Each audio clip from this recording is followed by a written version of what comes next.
Hey everybody, this is Marcus. We're going to check out the Flash trailer breakdown with Eric Voss of NewRockstars. And like I told you guys, I am so excited to see the Flash movie. It's coming out June 16th. I cannot wait. It's definitely going to be lit and hype. And it's going to be one of the most anticipated superhero films in DC cinema. So it's going to be awesome. I can't wait. I know that the end credit scenes is going to be epic too though. But whether it's going to tie in to James Gunn's new DCU remains to be seen, or if it's going to pretty much stick to its own universe, which will be called Elseworld. So we'll see how it goes. But other than that, this is definitely going to be one of the most exciting movies, so I'm definitely looking forward to seeing it. So we're gonna go ahead and do the breakdown trailer. I did my review for the trailer, but this time we're going to do the Easter egg breakdown as usual with NewRockstars. So we're gonna go ahead and get right into it. But before I get started, thank you guys so much for supporting my channel. You guys mean a lot to me. And for my new subscribers, thank you guys so much for supporting me as well. I will not be able to do this without you guys. And for those who are new to my channel, make sure you like this video, share this video, subscribe to my channel, and make sure you hit that bell to enable notifications whenever I drop a video. And we're going to always keep this thing rolling, you guys.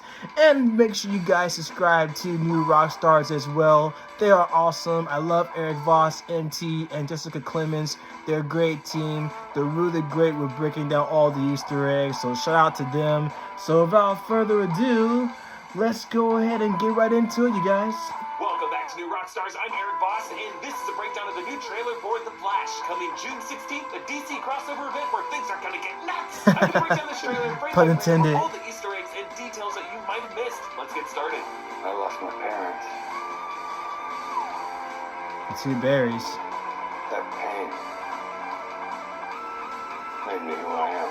The trailer opens with the two Barry Allens walking gotta up be to Eobard Wayne Thawne. Manor. Now, this is meant to evoke the house from the 1989 Tim Burton Batman and the 1992 Batman Returns with Michael Keaton as Bruce Wayne. I just analyzed the 1989 Batman for the Deep Dive channel specifically to catch myself up for this movie, and I highly recommend you watch that analysis because we wouldn't have any of these superhero films without all the things that Michael Keaton Batman did so well. That's now, facts. Reminder that this movie is adapting the 2011 Flashpoint event in which Barry Allen wakes up to find himself in an altered, darkest timeline in which he has no powers, and Batman is a violent Thomas Wayne, father to Bruce Wayne. And Barry thinks that this timeline was altered by his nemesis, Reverse Flash, Eobard Thawne, but later realizes it was really Barry's own doing in his attempt to go back in time to prevent his mother from being killed by Reverse Flash that caused all of this. This film will adapt this by instead starting with that choice, rather than Barry warping into a new timeline and just assuming what his body would be in that timeline. Movie Barry's Speed Force-enabled time travel has brought him into the side universe where he can meet his multiversal variant as a separate body. Which that's gotta be Eobard Thawne more than likely though. But whether he becomes a villain afterwards,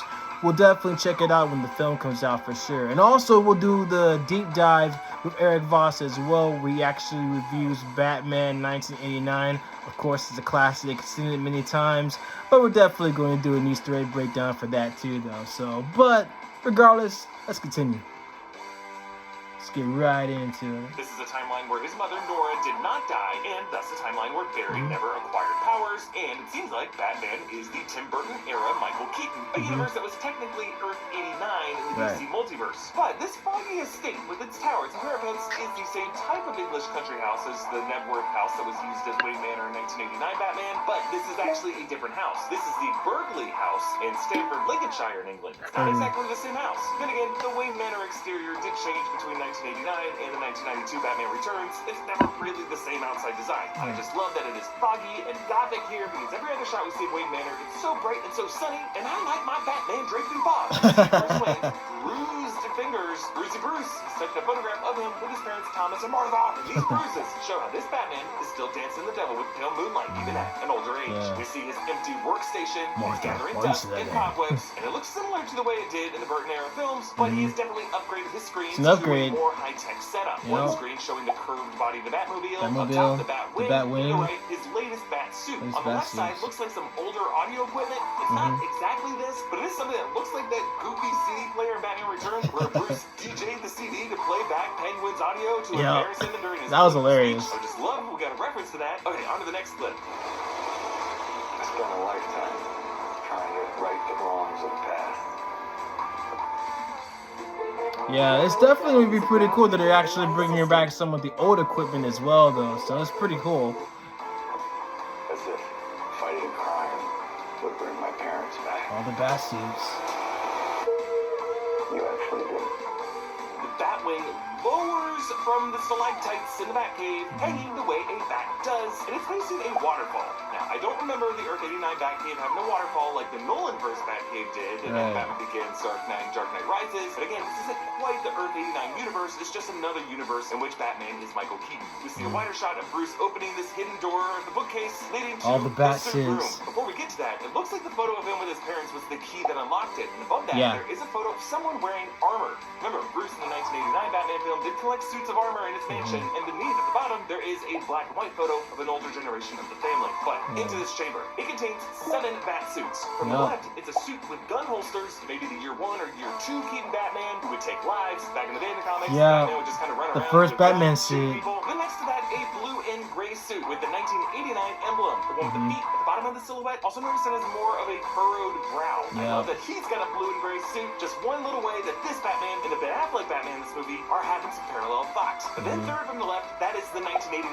Batman suit. The cape is draped over the shoulders, and its chest emblem is damaged, as that emblem was at the end of that movie. Notice this cowl, as opposed to the one next to it, has more angular eyebrows that match Michael Keaton's face exactly, which is something very, very important to why that Batman was so successful, and I dove into that and then he died. Now, to the right of that in the back, the 1992 Batman Returns suit. You'll notice that has the updated chest emblem. Even though it was the logo and all the marketing, it was not the one he actually had on the suit in the 1989 film. That wasn't until the 1992 film. But then to the right of that, looks like a scuba bat suit. And then on the far right, looks like a desert terrain bat suit with goggles, like the ones Affleck Batman wore in the Nightmare sequence for Batman v Superman and the Snyder Cut. But front and center is the Keaton bat suit of this movie. It's a refined design, incorporating the best elements of all the past iterations of the Keaton era. Angular eyebrows and a sharp nose. I love the Batman suits, though. The cape pushed to the sides of the shoulders, leaving the arms freer for combat. Because in that last trailer, when they break free Kara Zor-El, there's this awesome moment where she rushes in to bonk a Russian soldier to hell. That Batman was taking a swing and about to punch him in the face. That was a cool shot. Does not pull his punches. I'm super excited to see some action from him. And you notice that this utility belt isn't yellow, but more of a darker, practical one. That's a utility belt actually built for utility. Now, Bruce says that he fought crime to try to bring his parents back, but that Barry actually pulled it off, referring to Barry's success and timeline hopping in a reality where his parents are back. But that's not exactly his mom, is it? Interesting how Bruce has his hair cut short in this shot. Before he seemed to be like a Howard Hughes style shut-in with over shaggy hair, reminding me of my favorite joke in The Simpsons. We're too late! I shouldn't have stopped for that haircut. Alright, let's move on. That's funny. Simpsons reference. Good luck, you. You lost both parents in one day.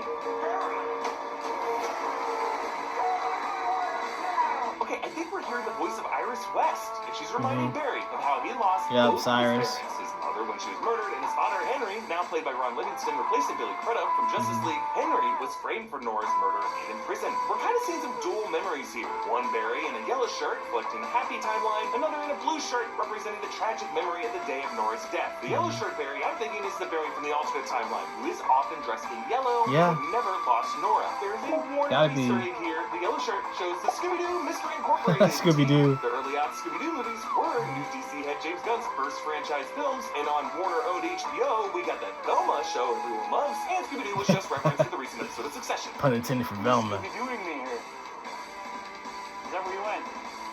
Hanna-Barbera in business school. Also, in Nora's kitchen, Hanna-Barbera. we see she composts because she was such a perfect person, and Henry screams, "Call 911!" And we see Nora went from looking at Barry to kissing Henry's neck in her dying breaths. Moving on.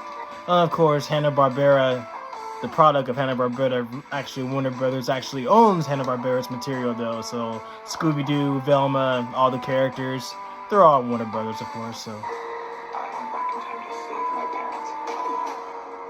But instead, I completely broke the universe.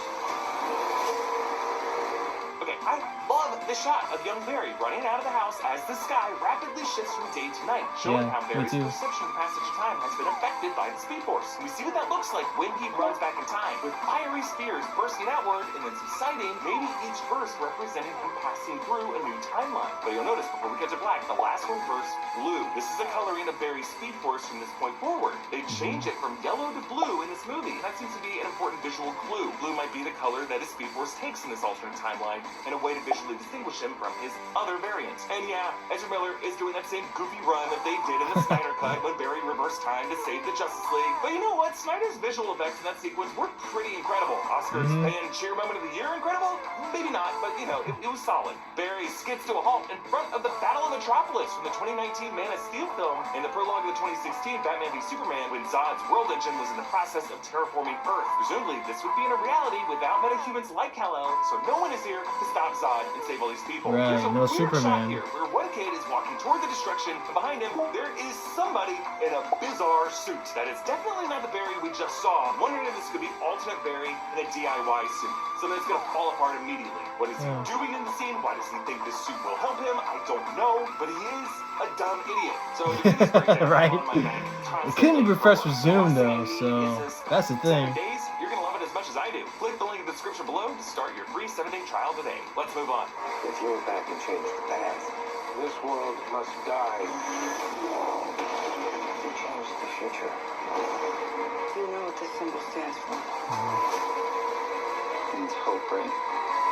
Okay, Michael Shannon. Yeah, returning Michael to this Shannon's movie as back. General Zod. I still can't believe it. We see his Kryptonian armor, his face shielding. I think this is the same desert, like the military base where we saw the Kryptonians when they took Kal-El in the 2013 film. But again, because Kal-El is not here, that close encounter is going to get a lot deadlier. Then the shot of Gotham General Hospital collapsing. You can see Barry on that collapsing sidewalk right in front of it, and Martha Wayne Institute on the side of the building. Interestingly, there's an elevated train track on the street in front of it. This recalls the Chicago L train setting Christopher Nolan used for Gotham in The Dark Knight, a film that also featured a Gotham hospital imploding. Meanwhile, these angel statues have the dramatic Art Deco style that Gotham had in the Burton and Schumacher era. It seems like they're using elements of all different eras of Batman movies and kind of making a new version of Gotham and Metropolis with it. Then onto Supergirl. Kara Zor-El, Superman's cousin, played by Sasha Calle in this movie. She asks Barry what the symbol stands for and does not expect him to know the Sasha answer. Calle. He says, oh, calling back that moment with Superman and Lois Lane in the 2013 She's so film. cool. This is really the symbol of the Kryptonian House of L, of which Yep, Kara House is of also L, of part course. But Kara in this movie seems to be playing the role of Kal-El in the Flashpoint comics, when Kal-El was kept in government custody and starved into this pale emaciated form, but is broken free to help Barry and Thomas.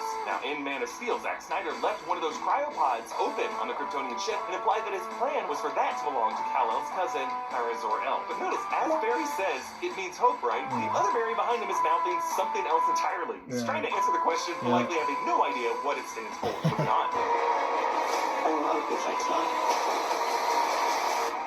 You want to get nuts? The quote. Let's go. Okay, Kara flies beside the jet, then flash forward supersonic, breaking the sound barrier the way Kal-El did in the 2013 film. Just love how it looks. But then Batman calls back his line to the Joker from the 1989 film.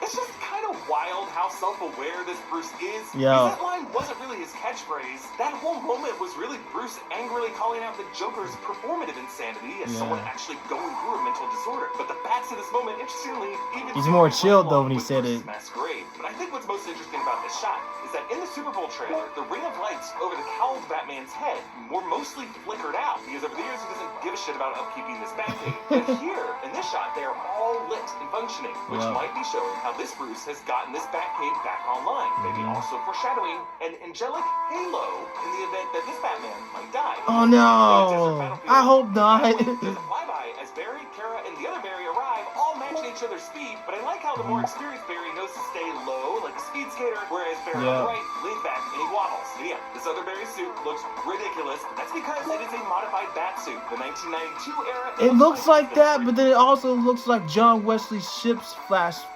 actually looks like his suit from the 90s Flash TV series. I kind of caught that, but there's definitely some similarities between the Batman suit and John Wesley Shipp's suit from the Flash TV series. It looks similar though, so just caught that though as well though. So in case of Barry didn't pilot. The yellow bolt icon, The ears of the cowl have been shapen down to nubs Yeah. for wind resistance, I suppose, and it's got some knee pads. Let's move on. I have to undo what I did. These scars we have make us who we are. I'm not meant to go back and fix them. Don't let your tragedy define you. Batman flies the two berries in the Batwing to the snowy mountain region, presumably the base where Kara Zor-El is being kept, leading to her breakout that we saw in the first trailer. Remember, in that footage, she was wearing some prison garb that had Russian lettering. These words translate to the most dangerous. We see a few photos of the Allen family, including a photo booth. That's what that Berry means. making monkey faces, perhaps connected to Nora's nickname for him, Monkey. This looks like it's part of a sequence where Barry speeds past his loved ones in this other timeline to just grab a few milliseconds with them. But notice, as soon as the tear leaves his eye, it falls at a slower speed of gravity than it would, because he is moving faster than the speed of gravity would tug that tear down. There's this mysterious shot of Barry touching a lit, charred hand. This could be the other Barry after he electrifies Speed Force powers into his body in the Batcave that we see later in the trailer. This also might be connected to when Kara Zor-El flies him up into the heavens, maybe to get defibrillated by a bolt of lightning. It's interesting how Ben Affleck Bruce Wayne has similar advice to Barry as what Michael Keaton Bruce said. He says, the scars we have make us who we are. We're not meant to go back and fix them. Don't let your tragedy define you. So while Michael Keaton Bruce allowed his tragedy to define him, Ben Affleck Bruce doesn't want that for Barry. I think that's the key difference between these Batman. Affleck's Batman had to learn to work with others in the Justice League, whereas Keaton's lived mostly in solitude. On to the next clip.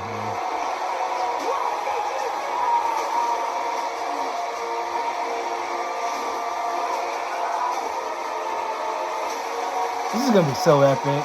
I just love the fight scenes.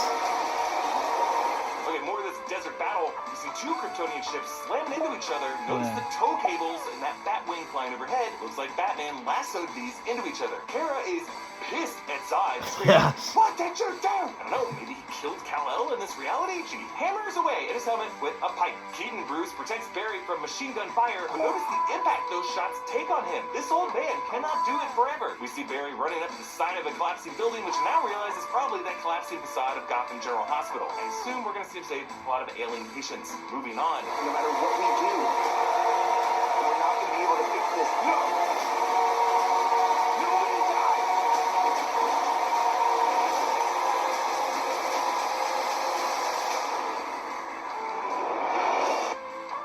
Oh my gosh. Just the hang time with Batman's glider though is just so epic. Like seriously. Ben Affleck Batman looks great in all these shots. He gets attacked with an RPG and rolls out of that fireball. Not sure how he survives this or how he's even lighting, but looks like for the moment Batfleck's gonna drop out of that jet. Batfleck, yeah.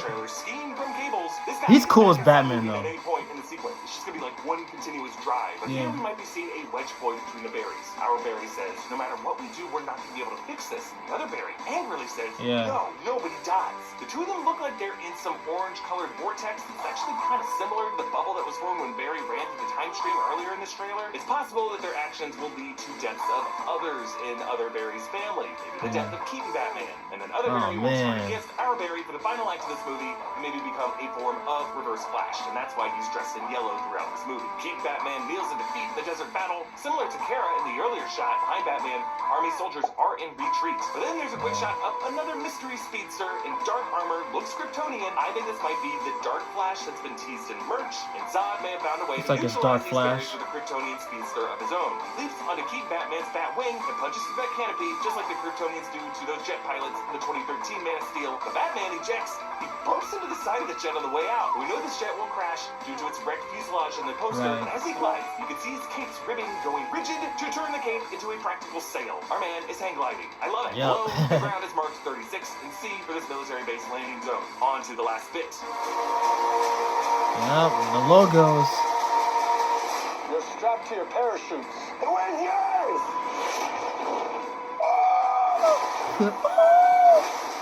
Skydiving so high. Logos for Keaton Batman, Affleck Batman, Superman emblem, and finally the Flash Bolt all layer over each other.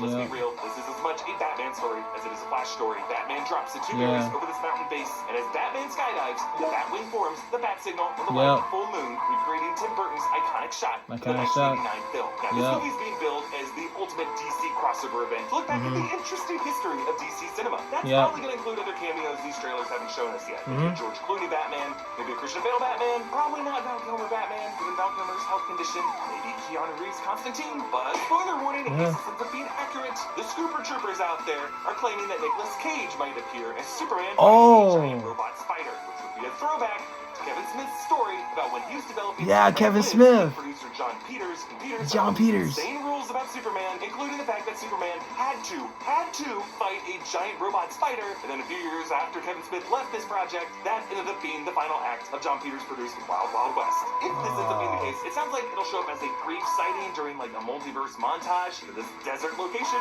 is exactly where you can imagine a giant robot spider appearing. John Peters, by the way, fascinating Hollywood figure. Barbra Streisand's hairdresser turned Greek lover, turned into major Hollywood producer, somehow attached to every Batman and Superman movie for decades. He's actually who Bradley Cooper's character in Licorice Pizza is based on. I really need to do a deep dive on how every character you see in movies is based on some creepy Hollywood figure, like Jesse Eisenberg's weird take on Lex Luthor, his impression of Max Landis. Hey, Max Landis, oh gosh. Yeah, Jesse Eisenberg did a really unique part with Lex Luthor though. Deeper investigations by grabbing one of these rocket science teas over at NewRockstars. Follow me on Instagram and Twitter at EABoss. Follow NewRockstars and subscribe to NewRockstars for more analysis of everything you love. Thanks for watching. Bye. And that's interesting too, because it's pretty much the way that Jesse Eisenberg portrayed himself as Lex Luthor though. It was kind of quirky instead of like the masculine, like brooding version of Lex Luthor though. But he pretty much got the hang of the character by the end of Batman, Superman, and Justice League as well though. So, but yeah, now as far as like what cameos are concerned, yeah, going back to Nicolas Cage, there was always tie-ins of Nicolas Cage being rumored to playing Superman in the same universe as Batman 1989 though. So Superman Lives is supposed to be the title of the movie. So yeah, Kevin Smith and John Peters were definitely involved in making the film, but it never took off though. But if we actually do see Nicolas Cage in The Flash as a cameo, that'll be pretty epic too though. So of course, I'm not gonna at least set myself too high on certain cameos,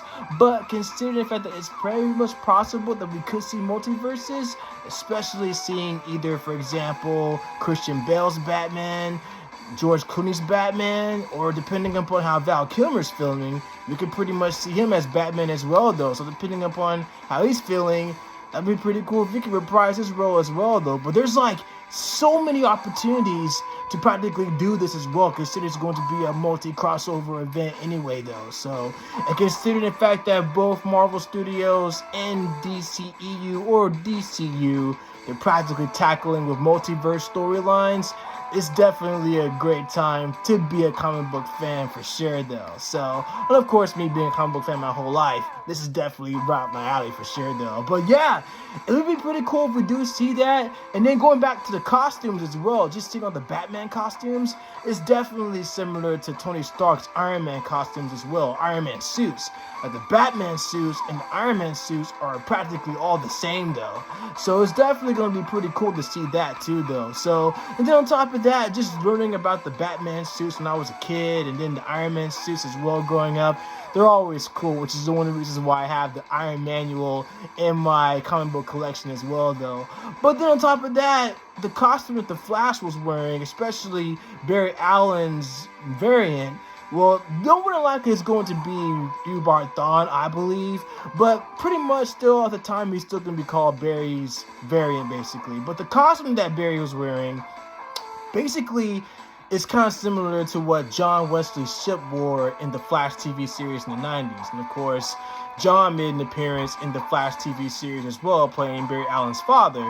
But then he actually plays Jay Garrick, the original Flash, and then he goes on to play the Flash costume as well, though at the same time the other variant of Barry Allen as well, though, like the retired version of the Flash, though. But the costume was definitely a callback to Tim Burton's costume that Michael Keaton wore, so it's actually pretty cool. It's pretty much a callback for both of them as well though. So I like the fact that they actually mix in the two between both the Batman suits and the Flash 90s suits, because both of them were made between the late 80s, early 90s though. So, but the Flash TV series in the 90s is actually really great, even though it only lasted for about 2 to 3 seasons. It doesn't have like a long running TV show like the current Flash is right now, which of course the current Flash TV series is on to its 10th and final season though. So it's actually pretty cool though. So, but other than that, it's awesome. I cannot wait to see the Flash movie. I'm curious to see where this is going to go. And it's like I said previously in my video, and of course,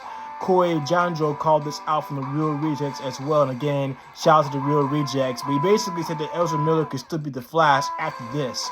So depending upon how well this movie does, and I believe it's going to do well in the box office, for sure, I think that Ezra might still be the Flash, regardless of what happened previously, more than likely, though. Because he's an incredible actor, and he's a great Flash as well, though. So, not discounting the fact of the actions that he's done in his personal life, but as far as like him playing a character in Barry Allen, he's really good in it as well, especially in Justice League, though. So, we'll see what happens, you guys. Other than that, I'm definitely excited. And again, I'm looking forward to seeing The Flash. And again, it's coming out June 16th. I'm going to go see it. I'll do my Easter egg review. Well, I'll do my movie review and give you guys my synopsis. So I'll give you guys my take on it. And then I'll give you guys my review. Let you guys know how it does. And you guys can just check it out and let me know what you guys think, though. So, but let me know what you guys think. Are you guys excited to see The Flash? Let me know in the comments down below. And if you guys have any questions about any Easter eggs, just let me know. And I'll definitely be able to help you guys. But thank you guys so much for your support. And make sure you guys subscribe to New Rockstars as well. They're awesome. And there's always questions about that too, though. So make sure you guys subscribe to Eric Voss and the team at New Rockstars, MT, Jessica Clemens. They're all awesome. I love those guys. So make sure you guys subscribe to them. Thank y'all so much for everything. You guys mean a lot to me. And for those who are new to my channel, thank y'all so much. Make sure you like, share, and subscribe to my channel. Be good to each other. Love each other. Thank y'all so much. And also be kind to each other and be a difference in everyone's life. So thank y'all so much for everything. I love y'all. Excelsior. I'll catch you guys in the next one.